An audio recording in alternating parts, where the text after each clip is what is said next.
Alara wasn't born silent. That's the first thing you need to understand.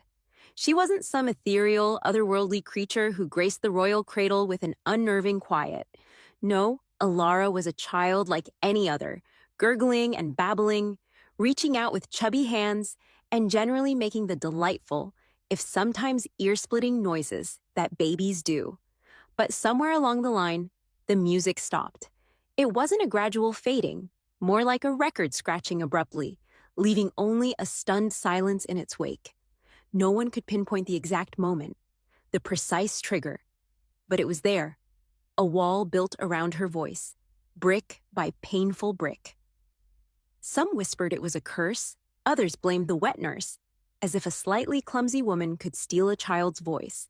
And still others, the more enlightened of the court, mumbled about humors and imbalances. But Alara knew, deep down, in that quiet place where her voice used to be, that it was the day the falcon fell. She was 5, maybe 6. The memory was a kaleidoscope of vibrant colors and terrifying sounds. The royal hunt, a spectacle of pomp and circumstance, was in full swing. Alara, bundled in layers of velvet and fur despite the summer heat, perched beside her nursemaid, more interested in the butterflies flitting through the tall grass than the noble hunters and their magnificent birds. Then it happened. A falcon, the king's favorite, a creature of breathtaking beauty and power, swooped down, talons extended, aiming for a hare. But the hare, in a desperate lunge, darted sideways, and the falcon, missing its mark, collided with a tree branch. The sickening crack echoed through the air, followed by the bird's pitiful cry as it plummeted to the ground, wings twisted at unnatural angles. Alara saw it all. The beautiful creature, broken, its life extinguished in a single horrifying moment. And then the silence descended. Not just the silence of the forest after the hunt, but a silence within her, a silence that swallowed her voice whole. After that day, the words just wouldn't come. She'd open her mouth, try to form the sounds, but nothing emerged. It was like trying to speak underwater. The more she struggled, the more frustrated she became, and the more she retreated into herself. Her parents, the king and queen, initially concerned, soon grew impatient. A silent princess was a liability, a disappointment. Her siblings, sensing their parents' displeasure, took to taunting her, mimicking her attempts to speak, their cruel laughter echoing through the palace corridors. "The silent princess," they'd hiss, their voices dripping with mockery. "Cat got your tongue, Alara?" She learned to avoid them, to become as invisible as her voice. She found solace in the library, losing herself in stories of brave knights and wise queens, imagining herself as a powerful heroine who could command armies and right wrongs. In those stories, she had a voice, a strong, clear voice that everyone listened to. But the real world was a different story. In the real world, she was just Alara, the silent princess, the unseen observer, the girl who no one noticed unless they were looking to make fun of her. She watched the court, a swirling mass of intrigue and ambition. She saw the way her father, the king, manipulated his advisors, how he played them against each other to maintain his power. She saw the queen's shallow vanity, her obsession with appearances and courtly gossip. She saw her siblings' cruelty, their petty rivalries, their constant jockeying for their parents' attention. And she saw how they all underestimated her. They thought her silence was weakness, that her inability to speak meant she was stupid or naive. But Alara saw everything. She absorbed every detail, every nuance of their interactions. She understood their motivations, their desires, their fears. She was a silent observer, a keen student of human nature. And in the quiet of her own mind, she began to form her own opinions, her own plans. She might be silent, but she wasn't blind. She might be overlooked, but she wasn't powerless. The resentment simmered within her, a slow burn that would one day ignite into a consuming flame. The grand hall buzzed with a nervous energy that had nothing to do with the usual courtly gossip or petty rivalries. Even the ever-present musicians seemed to play with a hesitant tremor in their strings. Alara, perched on a tapestry-covered stool in her usual shadowy corner, felt the shift in the air like a change in the wind before a storm. Her father, King Alaric, usually a man of boisterous laughter and booming pronouncements, stood rigid beside the throne, his face grim, his jaw clenched. The queen, ever the picture of serene elegance, fidgeted with the emerald necklace that rested against her pale throat, her eyes darting nervously towards the heavy oak doors. Then the doors swung open, and a hush fell over the assembled courtiers. A messenger, dust-staining his travel-worn clothes, strode towards the king, bowing low. He spoke in hushed tones, his words barely audible. Yet Alara saw the way her father's shoulders slumped, the way his grip tightened on the armrest of the throne. The news was not good. When the messenger departed, the king addressed the court, his voice heavy with forced authority. "My lords and ladies," he began, "we are facing a grave threat. The kingdom of Kelgar, to the north, has amassed its armies at our border. They seek to claim our lands, to plunder our riches, to enslave our people." He paused, letting his words sink in. "We must prepare for war." A ripple of unease spread through the hall. Alara watched the courtiers exchange anxious glances, their whispers like the rustling of leaves in a rising wind. War was a costly endeavor, a bloody affair. It meant sons sent to die, fields left fallow, and the ever-present threat of invasion and destruction. Then the king dropped the bombshell. "To secure our defenses, to forge a powerful alliance," he announced, his voice regaining some of its usual strength. "I have agreed to a union with our neighbors to the west, the kingdom of Ethel. My daughter, Princess Alara, will be wed to their king, Theron." The hall erupted in a cacophony of gasps and murmurs. Alara felt a coldness spread through her, a numbness that settled in her stomach like a stone. Theron.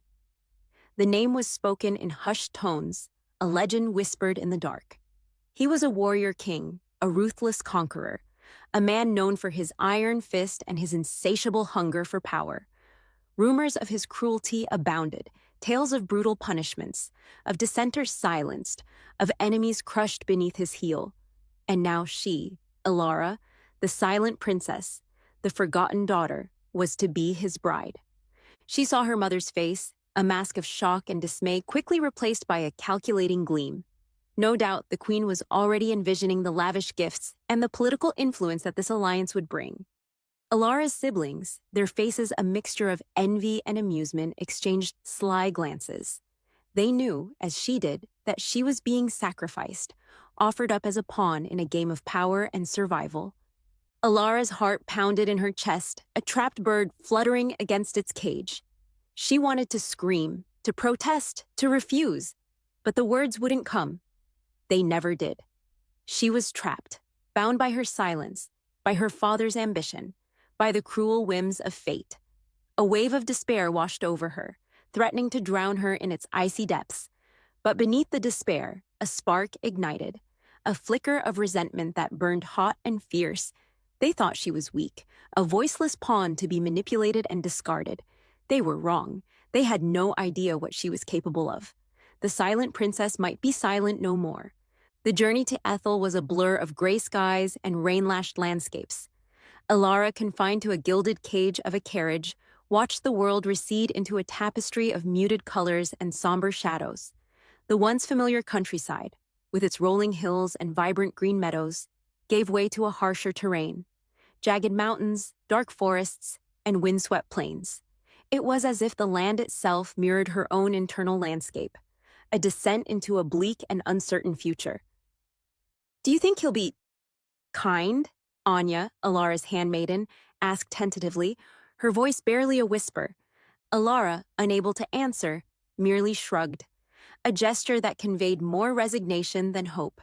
Kindness was not a word associated with King Theron. The stories that filtered through the border towns, carried on the whispers of travelers and the songs of bards, painted a portrait of a man forged in fire and ice, a ruler who valued strength above all else, and who showed little mercy to those who crossed him. They arrived at Ethel's capital as dusk was settling, the city's imposing walls and towers silhouetted against a bruised sky. The palace, a sprawling edifice of dark stone and iron, loomed over the city like a predatory beast. Alara, stepping out of the carriage, felt a shiver crawl down her spine, a premonition of the darkness that awaited her within those walls.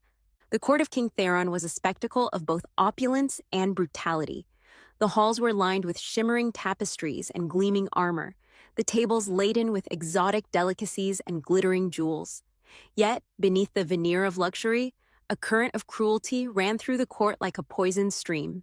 Alara, observing from her usual silent perch, witnessed the casual disregard for human life, the petty power struggles, the sycophantic fawning over the king. She saw courtiers humiliated, guards punished for minor infractions, and servants cowering in fear.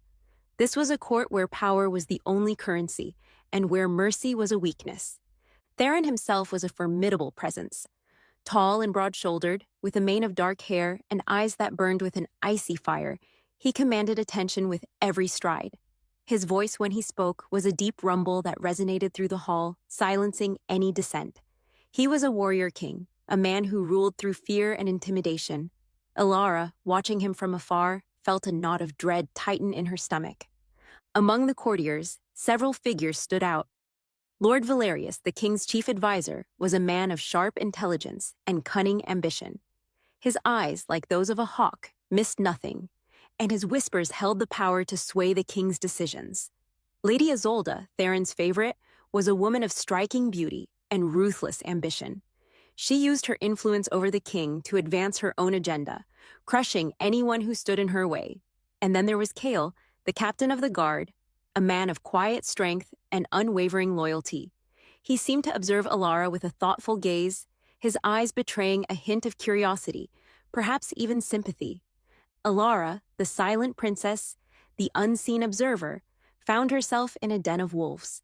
She was surrounded by predators, each vying for power, each willing to use any means necessary to achieve their goals. But Alara was not the naive girl they thought her to be. She had learned to observe, to analyze, to understand the hidden currents of power. And in the darkness of Theron's court, she would find her voice, a voice that would shake the foundations of their world. "Well, well, well," Theron drawled, his voice dripping with sarcasm. "The silent princess has finally arrived. I was starting to think you were a figment of my advisor's imaginations." He leaned closer, his breath hot against Alara's cheek. Or perhaps they just sent me a particularly useless doll. Alara, standing rigid beside him at the head of the banquet table, felt a wave of nausea wash over her. The hall was filled with the raucous laughter of Theron's courtiers, their eyes glued to her like vultures circling a dying animal.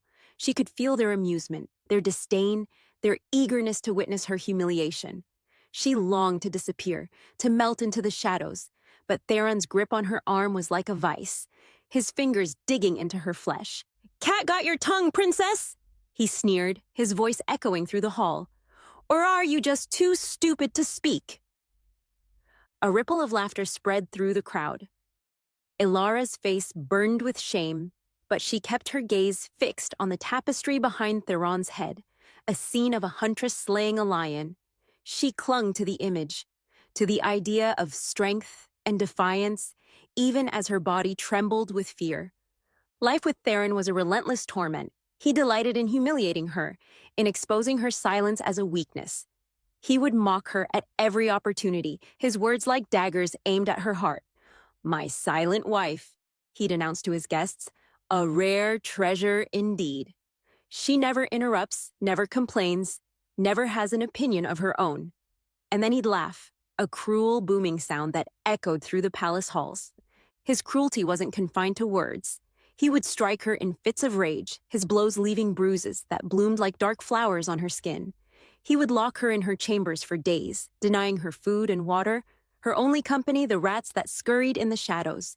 He would force her to attend his feasts, to sit beside him as he entertained his guests with tales of his conquests, her silence a testament to his power. Alara endured it all with an outward stoicism that masked a growing rage.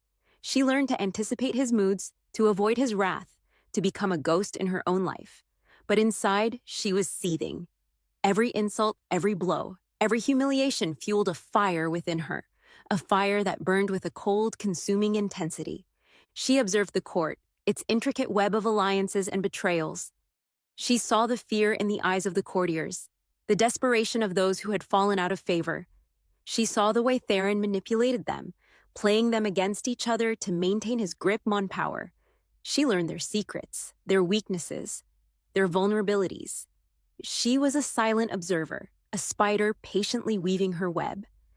"You think you can break me," she thought to herself one night, her voice a raspy sound that scraped against the silence of her own mind. "You think you can silence me forever. But you're wrong. I'm learning, I'm watching, and I'm waiting." She would not be a victim. She would not be silenced. She would rise from the ashes of her own destruction, a phoenix reborn from the flames of her suffering. She would find her voice, a voice that would shatter the foundations of Theron's kingdom, a voice that would demand justice, a voice that would usher in a new era of power. The Grand Hall was a whirlwind of revelry. Torches blazed, casting dancing shadows on the richly woven tapestries that adorned the walls. The air was thick with the scent of roasted meats, spiced wine, and the heady perfume of exotic flowers. Laughter and music mingled with the clatter of goblets and the boisterous chatter of the courtiers. But Ilara, seated beside Theron at the head of the long table, felt none of the festive cheer. Her heart was a leaden weight in her chest, her stomach churning with a sickening dread. Theron, flushed with wine and victory, he'd just returned from a successful raid on a neighboring village, his army laden with plunder, was in a particularly jovial mood. He regaled his guests with tales of his exploits, his voice booming through the hall, his laughter echoing off the vaulted ceiling. Ilara, however, saw only the bloodstains on his armor, the flicker of cruelty in his eyes, the barely concealed contempt in his smile. "And then," Theron roared, slamming his fist on the table, sending a goblet flying, "the village elder, a pathetic old man, dared to defy me. Can you imagine? He actually had the audacity to suggest that I should pay for the grain we took." The courtiers erupted in laughter, their faces flushed with amusement.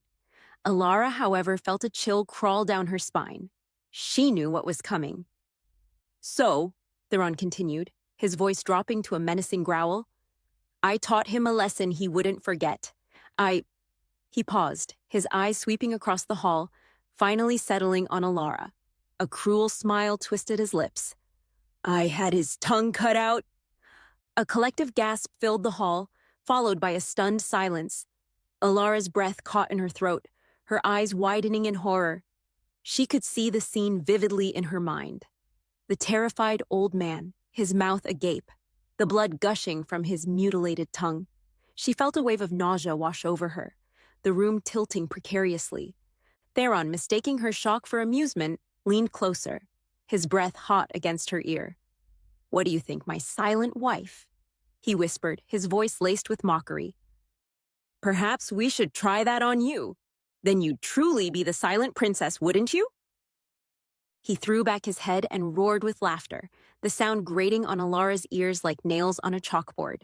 The courtiers, sensing the king's amusement, joined in, their laughter echoing through the hall like a chorus of demons. Ilara, unable to bear it any longer, pushed back her chair and stumbled to her feet, but Theron had her hair in his grip, slamming her head like a hammer on the rigid table. How dare you walk away from me?" he shouted as his fist continued to pummel her beautiful face, blood splattering across the table. "Leave her be, Theron!" a voice boomed from the other end of the table. Cale, the captain of the guard, stood, his face grim, his eyes fixed on the king. Theron, his laughter dying in his throat, glared at Cale. "What did you say?" he snarled, his voice laced with menace. "You heard me," Cale replied, his voice steady. "Leave the princess alone." Theron, his face contorted with rage, surged to his feet. "You dare to defy me?" he roared, reaching for the dagger at his belt. But before he could draw it, Ilara crumpled to the floor, her body racked with tremors, her eyes rolled back in her head, her breath coming in ragged gasps.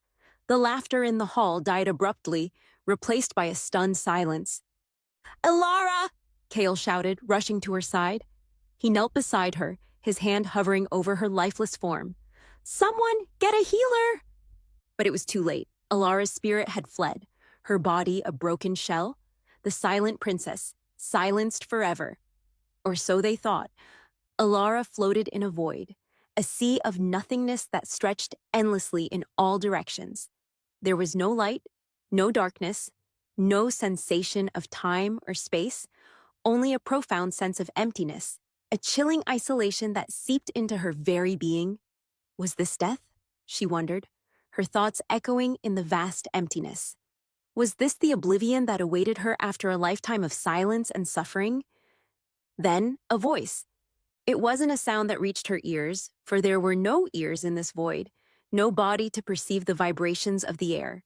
It was a voice that resonated within her soul, a presence that filled the emptiness with a strange, compelling energy. Elara, the voice called, its tone neither male nor female, neither kind nor cruel. It was simply there, a force of nature, an undeniable presence. Elara, startled, tried to speak, to question, to demand answers. But her voice, as always, failed her. She was trapped in her silence, even in this strange, ethereal realm. You have lived a life of silence, the voice continued, its words echoing through the void, a life of pain, of humiliation, of powerlessness. Elara felt a surge of emotions. Anger, resentment, grief. The voice had spoken the truth, a truth she had buried deep within herself, a truth she had tried to ignore. But silence need not be your fate, the voice said, its tone shifting, a hint of something akin to promise. You have the power within you to break free, to claim your rightful place, to shape your own destiny. Alara's non-existent heart quickened. Power? What power? She was a broken doll, discarded and forgotten. What power could she possibly possess? The power of your voice, the voice answered, as if reading her thoughts. The voice you were denied, the voice you craved, the voice that will command obedience. Elara felt a tremor run through her, a spark igniting in the emptiness. A voice? A voice that could command?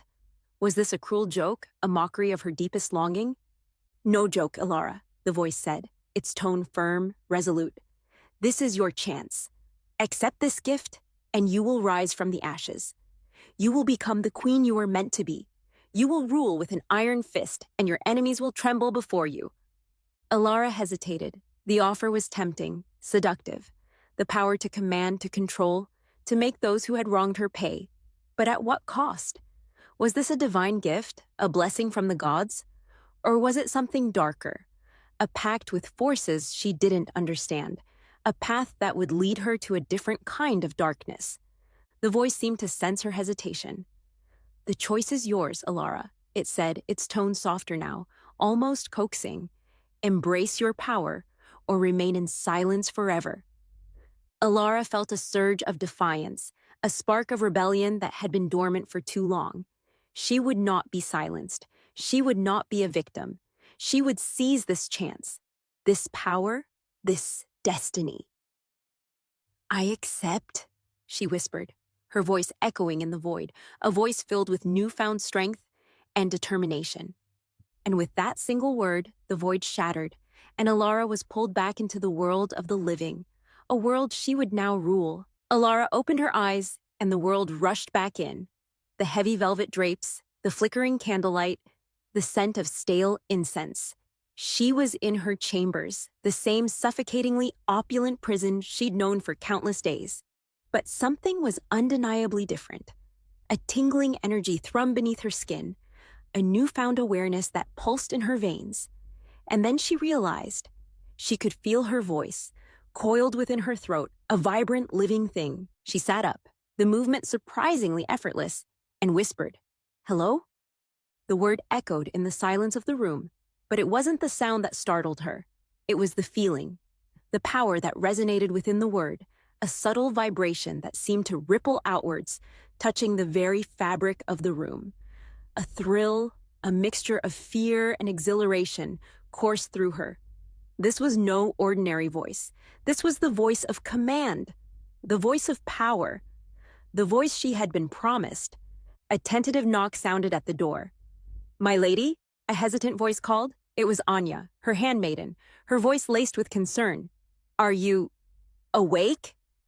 "Come in, Anya," Elara said, her voice stronger now, imbued with a subtle force that she couldn't quite explain. Anya entered, her eyes wide with surprise. "My lady, you're speaking?"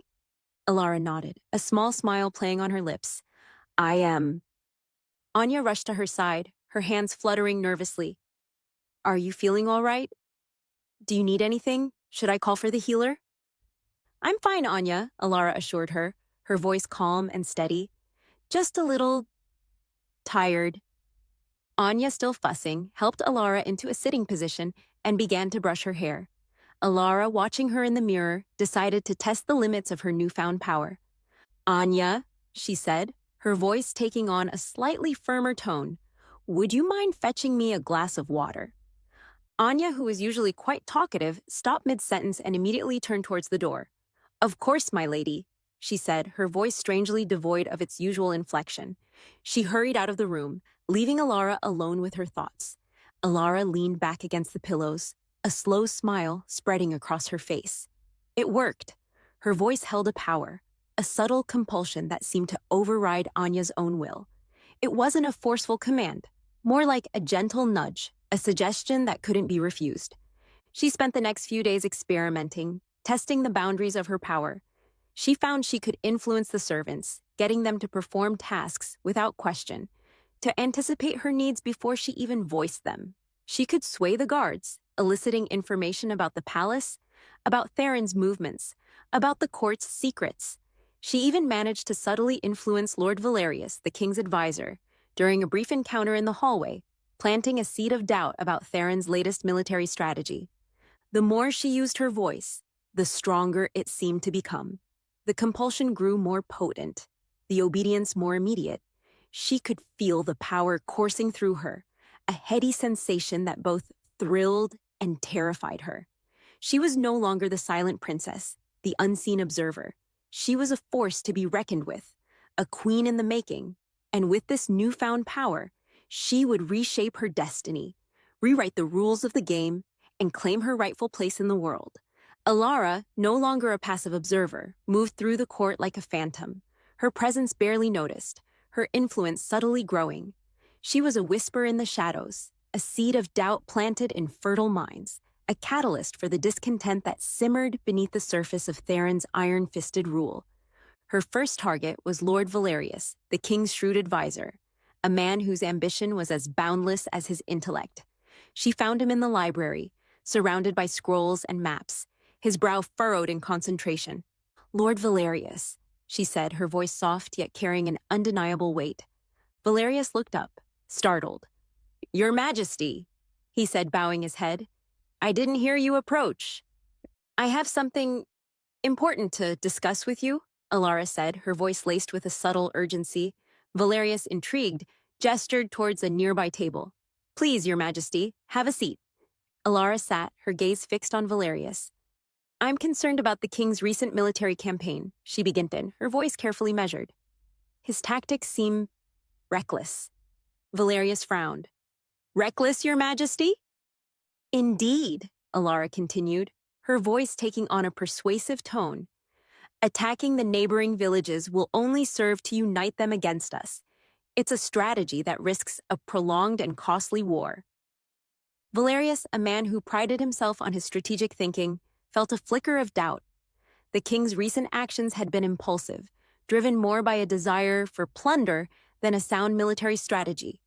Alara's words, though subtly delivered, resonated with his own concerns. I understand your concerns, Your Majesty, Valerius said, his voice thoughtful. I will advise the king accordingly.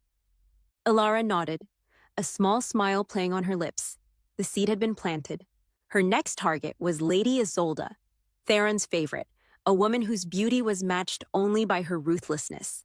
Alara found her in the gardens, surrounded by a gaggle of admirers, her laughter echoing through the manicured lawns. Lady Isolde, Alara said, her voice cutting through the laughter. Isolde turned, her eyes narrowing. Your Majesty, she said, her voice laced with a hint of disdain. To what do I owe the pleasure?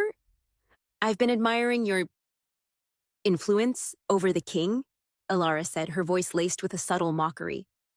Isolde's eyes narrowed further. Influence? Indeed, Alara continued, her voice taking on a conspiratorial tone. You seem to have a remarkable ability to persuade him. Perhaps you could use your influence to guide him towards a more prudent course of action. Isolde, a woman who thrived on power and control, felt a surge of annoyance.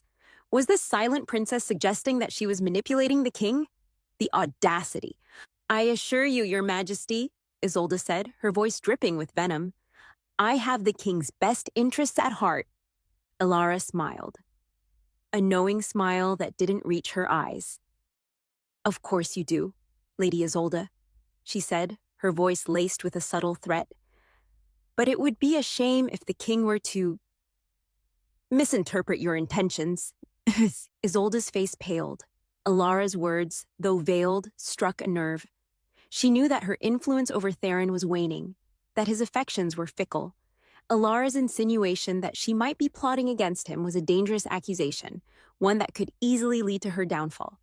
Elara, satisfied with the effect she had produced, turned and walked away, leaving Isolde to stew in her own paranoia.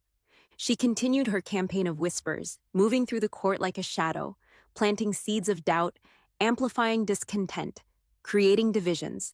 She spoke to the disgruntled nobles, the ambitious courtiers, the neglected advisors, each time using her voice to subtly manipulate their perceptions, to turn them against Theron. "The king is losing his grip," she'd murmur, her voice laced with concern. "He's become reckless, unpredictable. He's leading us to ruin." "He doesn't value your loyalty," she'd whisper, her voice filled with understanding.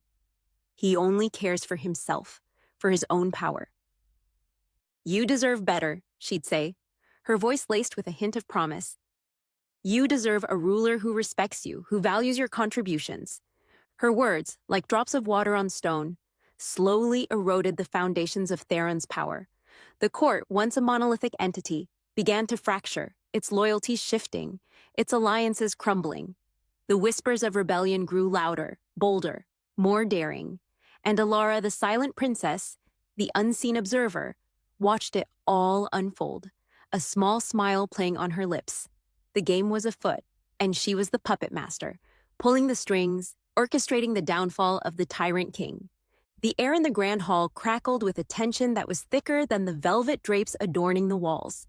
The feast, ostensibly a celebration of Theron's latest victory, another brutal raid on a defenseless village, felt more like a wake. The laughter was forced, the toasts hollow, the atmosphere heavy with unspoken anxieties.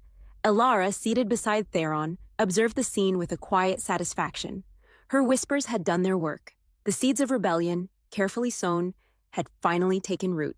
The time for action had come. Theron, predictably, was drunk and boisterous, regaling his courtiers with exaggerated tales of his heroism. He gestured wildly, sloshing wine on the table, his face flushed with arrogance and self-satisfaction. He was oblivious to the subtle shifts in the room, the way the courtiers' eyes flickered towards Elara, the almost imperceptible nods exchanged between key figures. He was a lion, bloated with pride, unaware that the pack was turning against him. Elara, outwardly demure, inwardly seethed with a controlled fury. She had endured years of humiliation, abuse, and terror at this man's hands. Tonight she would have her revenge. Tonight the tyrant would fall.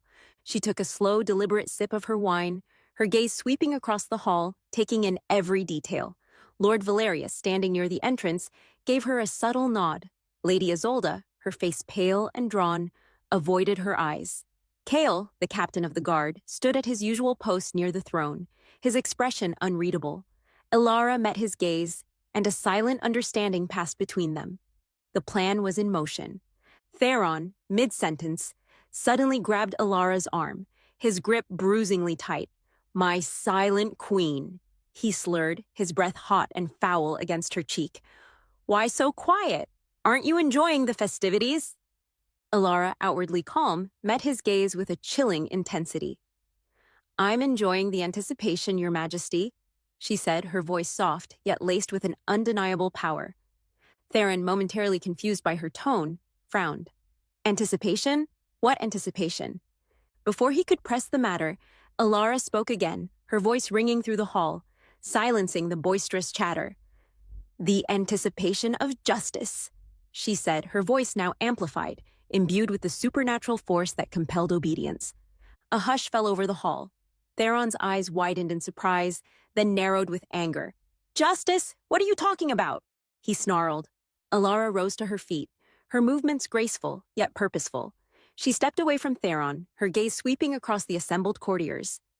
"For too long," she said, her voice resonating with a chilling authority, "this kingdom has suffered under the reign of a tyrant, a man who values cruelty over compassion, power over justice, and his own selfish desires over the well-being of his people." The courtiers exchanged nervous glances, their faces a mixture of fear and anticipation. Theron, his face flushed with rage, lunged towards Alara, his hand reaching for the dagger at his belt. "You dared to speak to me like that?" he roared. But before he could reach her, Alara raised her hand, her voice cutting through the air like a whip. "Guards," she commanded, her voice laced with irresistible power. "Seize him!"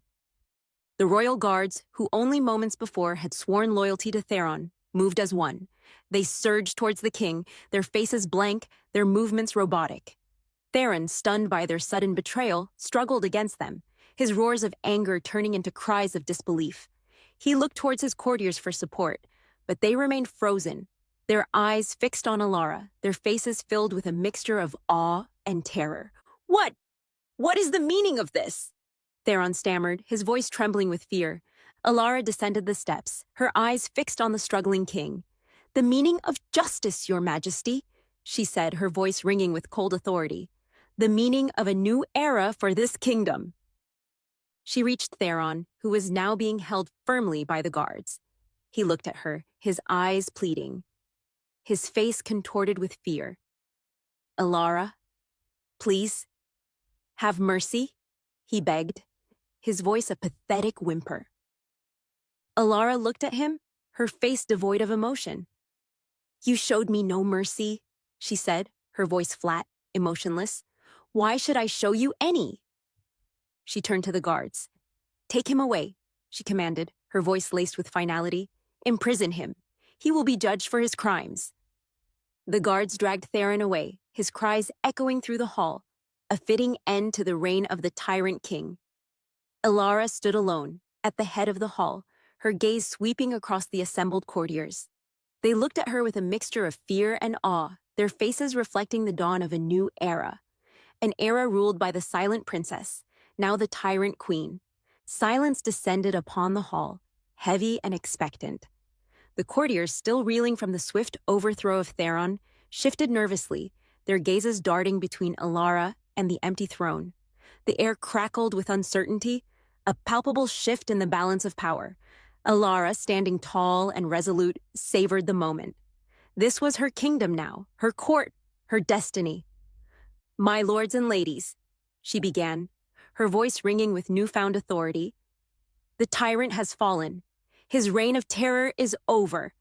A new era has begun." A collective gasp filled the hall, followed by a ripple of murmurs.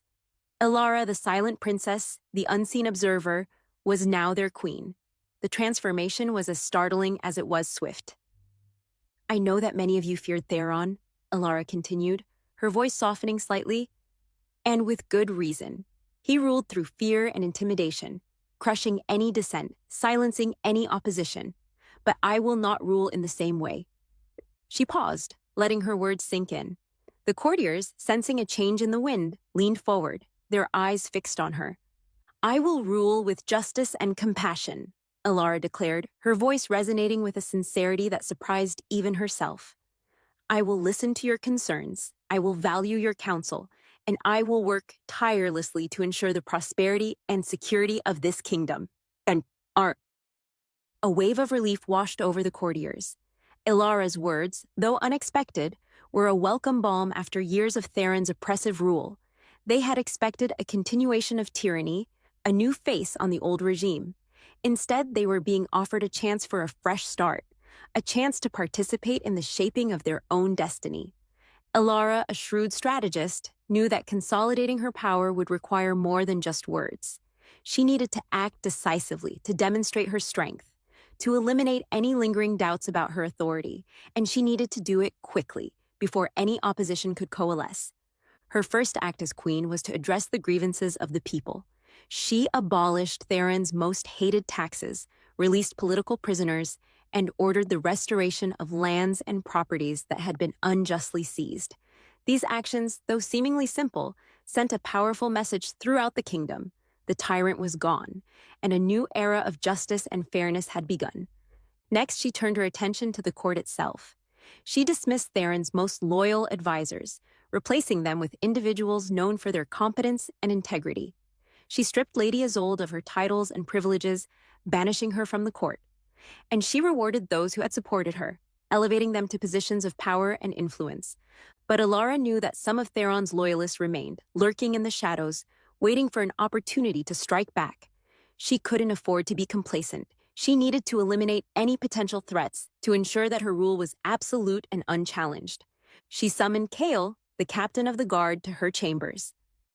"Kale," she said, her voice firm, yet laced with a hint of gratitude.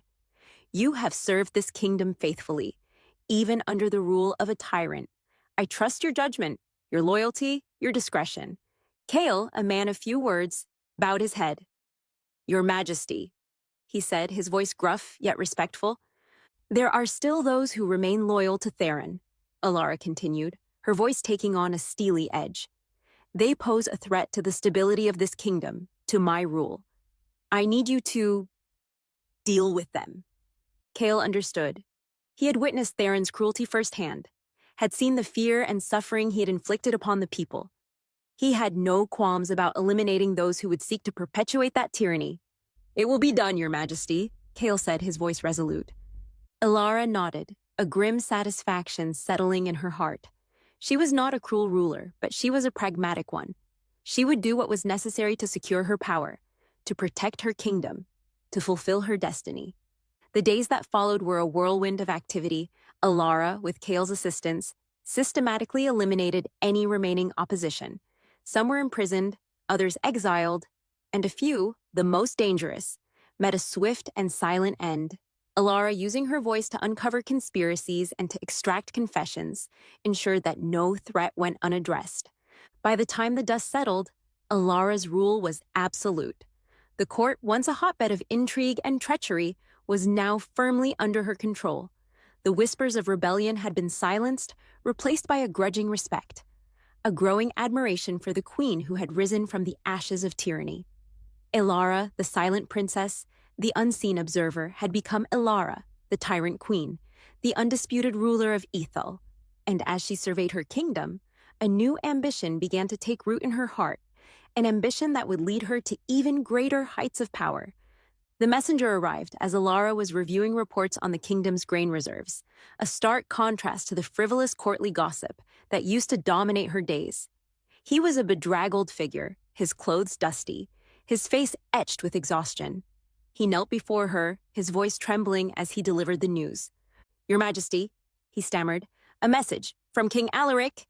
Alara raised an eyebrow, a flicker of amusement crossing her lips. Her father, the man who had treated her as an inconvenience, a pawn to be sacrificed for political gain. What could he possibly want from her now? "Speak," she commanded, her voice laced with a subtle authority that brooked no hesitation. The messenger, his eyes wide with fear, fumbled with the scroll in his hands. "King Alaric, he requests, no, he begs, for your assistance." Alara's amusement deepened. Begs? Her father, the mighty King Alaric, reduced to begging? The irony was delicious. "Assistance with what?" she asked, her voice deceptively casual. "The war, Your Majesty," the messenger blurted out. "The Kelgarians. They have breached our defenses. They are advancing on the capital." Alara leaned back in her chair, a thoughtful expression on her face. So, the Kelgarians were winning. It seemed her father's strategic brilliance was no match for their brute force. A small, vindictive part of her reveled in his misfortune.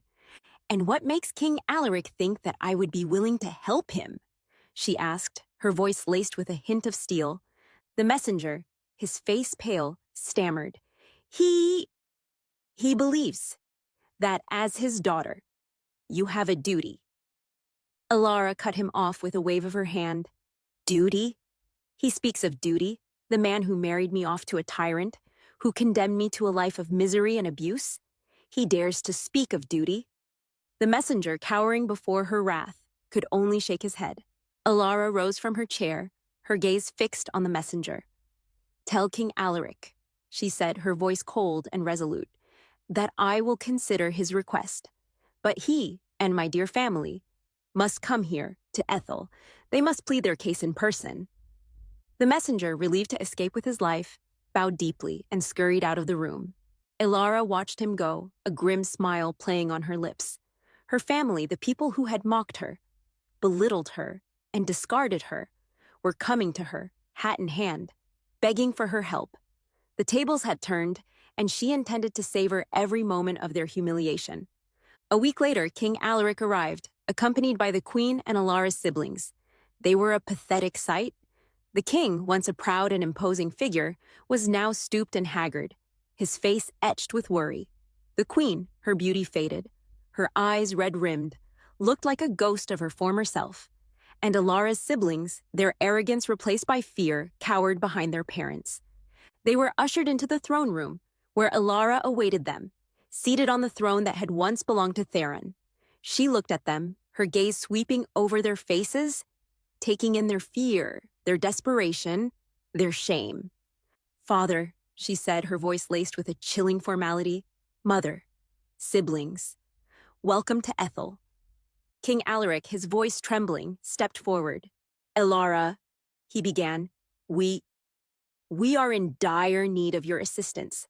The Calgarians, they are overrunning our kingdom. Our people are suffering. We need your help." Alara remained silent, her gaze fixed on her father. She let his words hang in the air, the silence amplifying their desperation. The Queen, unable to bear the tension, stepped forward, her eyes filled with tears. "Alara, please," she pleaded. "We know we haven't always treated you well, but we are your family. We need you." Alara's siblings, their faces pale, echoed their mother's pleas. "Alara, please help us," they begged. "We're sorry for how we treated you." Alara, watching them grovel, felt a surge of satisfaction. They were finally acknowledging her, recognizing her power, pleading for her mercy. But their apologies were hollow, their remorse insincere. They were motivated by fear, not love. "Very well," Alara said, her voice cold and resolute. "I will help you, but it will come at a price." King Alaric, his eyes lighting up with hope, nodded eagerly. "Anything, Alara. We will pay any price." Alara smiled, a cruel, vindictive smile that sent shivers down their spines. "Excellent," she said, her voice laced with a chilling promise. "Then, let us discuss the terms of our agreement. Ethel will join forces with Alaric against the Calgarian invaders," Alara declared, her voice echoing through the War Council chamber.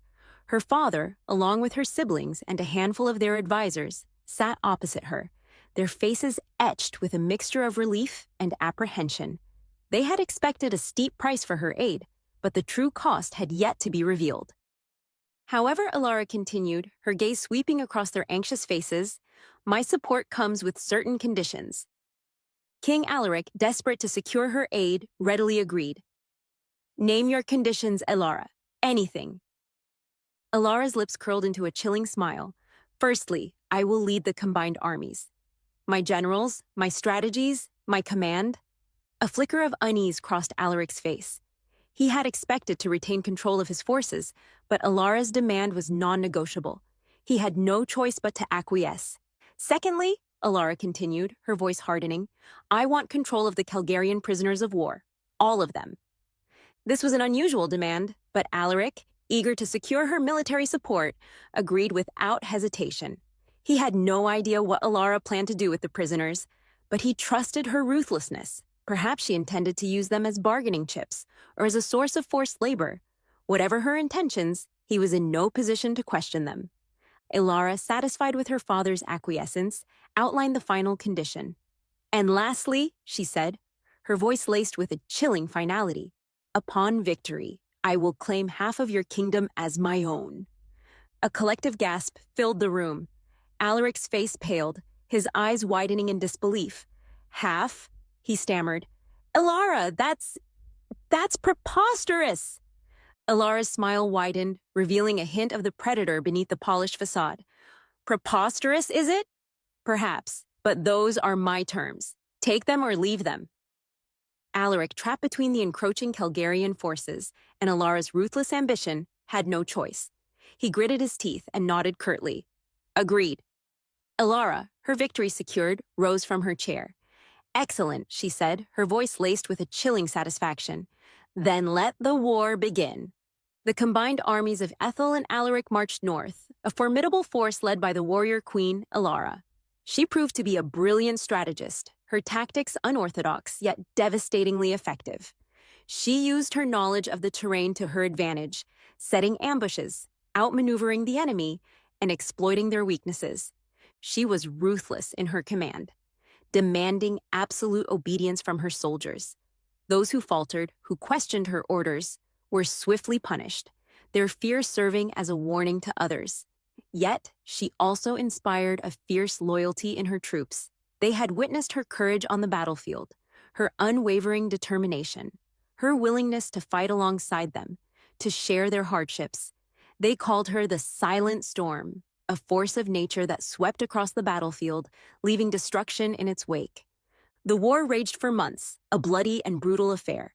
But Alara, with her strategic brilliance and her ruthless command, gradually turned the tide. She led her forces to victory after victory, pushing the Calgarians back, reclaiming lost territory, and inflicting heavy casualties. In a final decisive battle, Alara's forces surrounded the Calgarian army, trapping them in a valley. She unleashed the full fury of her army upon them, a relentless assault that broke their lines and shattered their morale. The Calgarian king, desperate to avoid capture, led a suicidal charge against Alara's position. He was met by Alara herself, who, wielding a sword with surprising skill, cut him down in single combat. The Calgarian army, leaderless and demoralized, surrendered. Alara, standing amidst the carnage, her armor stained with blood, surveyed the scene with a grim satisfaction. The war was over, and she had emerged victorious. She had proven herself not only as a ruler, but as a warrior, a commander, a conqueror. And as she looked towards the south, towards her father's kingdom, a new ambition burned in her eyes. She had claimed half of his kingdom as her price, and she intended to collect. The grand hall of Alaric's palace was ablaze with light and merriment. Garlands of flowers and banners of victory adorned the walls, while long tables groaned under the weight of roasted meats, overflowing platters of fruit, and glistening flagons of wine. Musicians played lively tunes, their melodies mingling with the boisterous laughter and chatter of the assembled guests. It was a celebration, a victory feast in honor of Alara, the warrior queen who had delivered them from the Calgarian invaders. Alara, seated at the high table beside her father, surveyed the scene with a detached amusement. Her family, oblivious to her true intentions, were basking in the glow of their perceived triumph. Alaric, his face flushed with wine and pride, regaled his courtiers with tales of Alara's battlefield exploits, embellishing them with each retelling. The queen, resplendent in jewels and silks, beamed at her daughter, her eyes filled with a maternal pride that Alara found both ironic and nauseating. Her siblings, their earlier fear replaced by a grudging admiration, vied for her attention, eager to bask in the reflected glory of her victory. They believed they were safe, that Alara had forgiven them for their past transgressions, that their familial bonds had been reforged in the crucible of war. They were wrong. Alara had not forgotten, nor had she forgiven. She had merely postponed her vengeance, biding her time, waiting for the opportune moment to strike. The feast reached its crescendo. Alaric, raising his goblet high, called for silence. "To Alara," he boomed, his voice echoing through the hall, "the warrior queen, the savior of our kingdom." The guests erupted in cheers, their goblets clinking together in a cacophony of celebration. Alara, her lips curled into a sardonic smile, raised her own goblet in a mocking salute. This was her moment. "Thank you, father," she said, her voice cutting through the cheers, silencing the hall. "I appreciate your kind words and your gratitude." Alaric, beaming, nodded. "It is well deserved, my daughter. You have saved our kingdom. We are forever in your debt." Alara's smile widened, revealing a hint of the predator beneath the polished facade. "Indeed, you are," she said, her voice laced with a chilling finality. "And it is time for you to repay that debt." Confusion rippled through the hall. Alaric smiled, faltered, his eyes narrowing in suspicion. "Repay? What do you mean, Alara?" Alara rose from her chair, her gaze sweeping across the assembled guests. "I believe it is time," she announced, her voice ringing with authority, "to discuss the terms of our agreement." The festive atmosphere evaporated, replaced by a palpable tension. The music faltered, the laughter died, the chatter ceased. The guests, sensing a shift in the wind, exchanged nervous glances, their faces etched with apprehension. Alara, savoring the moment, continued. "As you all know, I agreed to assist my father in repelling the Calgarian invaders. However, my support came with a price." She paused, letting her words hang in the air, the silence amplifying the growing dread. "That price," she declared, her voice resonating with a chilling power, "is the annexation of half of this kingdom. From this day forth, I, Alara, Queen of Ethel, also claim dominion over the southern provinces, the fertile lands, the bustling cities, and the loyal subjects that reside within them." A collective gasp filled the hall. Alaric's face turned ashen, his eyes wide with disbelief. "Alara!" he stammered, his voice trembling with rage. You cannot be serious!" Alara's smile hardened. "I assure you, Father, I am quite serious. The terms of our agreement were clear. You agreed to them freely." The queen, her face pale, let out a choked cry. Alara's siblings, their earlier admiration replaced by fear, cowered behind their parents. The guests, caught in the crossfire, shifted uncomfortably, unsure of where their loyalties lay. Alara, her gaze fixed on her father, continued. "You treated me as a pawn, Father. You discarded me, sacrificed me for your own political gain. You condemned me to a life of misery and abuse. Now it is my turn to collect my due." Alaric, his face contorted with fury, surged to his feet. "You will not get away with this, Alara!" he roared. "I will not let you steal my kingdom!" Alara laughed, a cold, mirthless sound that echoed through the hall. "Steal? Father, you wound me. I am merely claiming what is rightfully mine, what you promised me." She raised her hand, her voice ringing with a power that silenced any further protest. "Guards," she commanded. "Seize them!" Ari. The royal guards, their loyalty now firmly with Alara, moved swiftly, surrounding Alaric and his family.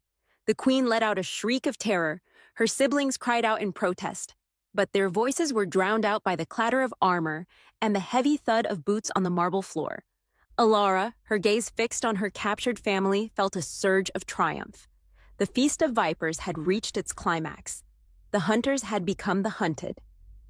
And she, the silent princess, the discarded pawn, had emerged as the queen, the conqueror, the undisputed ruler of two kingdoms. The square buzzed with anticipation. A makeshift platform had been erected, draped in the royal colors of both Aethel and Alaric's kingdom, a deliberate display of Alara's newfound dominion. Crowds thronged the square, their faces a mixture of curiosity, fear, and morbid excitement. They had heard whispers of the deposed king and his family, of their imprisonment, of the impending trial. This was no ordinary trial, however. Queen Alara herself would preside, acting as judge, jury, and executioner. Alara, clad in a stark black gown that contrasted sharply with the ornate finery of the assembled nobles, ascended the platform. Her expression was impassive, her eyes cold and hard. The silence that had once been a mark of her vulnerability was now a weapon, a tool of intimidation. She surveyed the crowd, her gaze lingering on the faces of those who had once mocked and belittled her. They averted their eyes, their faces pale, their bodies trembling.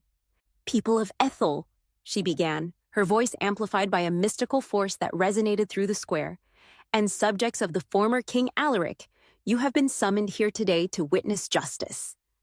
She paused, letting her words hang in the air, the silence amplifying the tension. "For years," she continued, her voice rising in intensity, "this kingdom, your kingdom, has suffered under the rule of a corrupt and incompetent monarch. King Alaric, blinded by his own ambition and vanity, neglected his duties, squandered the kingdom's resources, and allowed injustice to flourish." She turned her gaze towards her father, who stood in the center of the platform, bound and gagged, his face contorted with rage and humiliation. He surrounded himself with sycophants and flatterers. Alara continued, her voice dripping with contempt, ignoring the wise counsel of those who truly cared for the well-being of his people. He abused his power, enriching himself and his cronies, while the common folk suffered in poverty and despair. She gestured towards the queen and her siblings, who stood beside Alaric, their faces etched with fear and shame.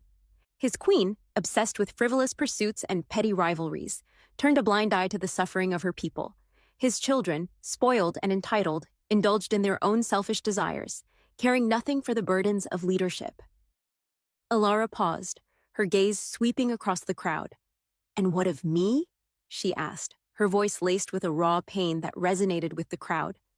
His own daughter, silenced and discarded, treated as an inconvenience, a pawn to be sacrificed for political gain. He condemned me to a life of misery and abuse, marrying me off to a tyrant who delighted in my suffering. A collective gasp filled the square. The crowd, though accustomed to courtly intrigue and royal scandals, was shocked by Alara's revelations. They had known of her unhappy marriage, but they had never realized the extent of her suffering, the depth of her father's betrayal. Alara, fueled by their reaction, continued her indictment. She detailed Alaric's mismanagement of the kingdom's finances, his disastrous military decisions, his neglect of the people's welfare. She exposed the queen's extravagance, her cruelty towards those beneath her, her complicity in Alaric's corruption. She recounted the abuses she had suffered at the hands of her siblings, their taunts, their betrayals, their utter disregard for her well-being. Her words, amplified by her newfound power, resonated through the square, painting a damning portrait of a royal family that had betrayed its people, a family that deserved to be punished. "The time has come," Alara declared, her voice ringing with a chilling finality, "to hold them accountable for their crimes." She turned towards her father, her eyes burning with a cold, righteous fury. "Alaric," she said, her voice laced with contempt, "you have been found guilty of corruption, incompetence, and abuse of power. The sentence is death." Alaric, his gag removed, let out a roar of defiance. "You cannot do this, Alara!" he shouted. "I am your father! I am the king!" Alara's expression remained unchanged. "You were the king," she corrected him, her voice devoid of emotion. "Now you are nothing but a criminal, condemned by your own actions." She turned towards the executioner, who stood beside the platform, his axe gleaming in the sunlight. "Carry out the sentence," she commanded. The executioner, his face impassive, stepped forward. Alaric, his struggles futile, was forced to his knees. The queen and Alara's siblings, their faces pale with terror, watched in horror as the axe fell, ending Alaric's reign and his life. Alara, her gaze fixed on the scene, felt no remorse, no pity. This was justice, long overdue. This was retribution for years of suffering, for a lifetime of betrayal. And as she watched the executioner turn towards her mother and siblings, she knew that this was only the beginning. She would cleanse both kingdoms of corruption, of injustice, of anyone who dared to defy her rule. She was Alara, the tyrant queen, and her reign had just begun. The executions were swift and brutal. Alara watched, her face an impassive mask, as her mother, siblings, and a handful of their most loyal advisors met their end. The queen, her haughty demeanor finally shattered, pleaded for mercy, her cries echoing through the square. Alara's siblings, their arrogance replaced by abject terror, begged for their lives, their voices cracking with despair. But Alara remained unmoved. They had shown her no mercy, and she would offer them none in return. The crowd watched in stunned silence, the festive atmosphere of the victory feast a distant memory. The executions were a chilling spectacle, a stark reminder of Alara's ruthlessness, her absolute power. Some averted their eyes, unable to stomach the brutality. Others watched with a morbid fascination, their faces etched with a mixture of fear and awe. When the final axe fell, a hush descended upon the square. Alara, her black gown now splattered with blood, surveyed the scene, her gaze sweeping across the faces of her subjects. They looked at her with a mixture of fear, respect, and a grudging admiration. She had delivered them from the Calgarian invaders, but she had also shown them the true extent of her power, her willingness to use violence to achieve her goals. Alara, the silent princess, the discarded pawn, had become Alara, the tyrant queen, the undisputed ruler of two kingdoms. She had avenged her suffering, punished her tormentors, and secured her place in history. But at what cost? The years that followed were a time of peace and prosperity. Alara, a shrewd and capable ruler, implemented reforms that improved the lives of her people. She rebuilt the war-torn cities, revitalized the economy, and established a system of justice that, while harsh, was also fair and impartial. She was feared, but she was also respected. She had brought stability to a land that had long been plagued by conflict and instability, yet the memory of the executions lingered, a dark stain on her reign. Some whispered that she had become the very thing she had fought against, a tyrant who ruled through fear and intimidation. Others argued that her actions were justified, that she had merely done what was necessary to secure her power and protect her people. Alara herself remained an enigma. She ruled with an iron fist, but she also showed compassion and understanding. She was a complex and contradictory figure, a woman who had endured great suffering and emerged from it with a thirst for power and a desire for justice. As the years passed, Alara's legend grew. She was remembered as a warrior queen, a ruthless ruler, a savior, and a tyrant. Her legacy was a tapestry woven from both darkness and light, a testament to the complexities of human nature, the enduring power of vengeance, and the ambiguous nature of justice. And as the sun set on her reign, a question lingered in the air. Was Alara a just ruler, or had she become the very thing she fought against? The answer, like the woman herself, remained elusive, a mystery that would be debated for generations to come.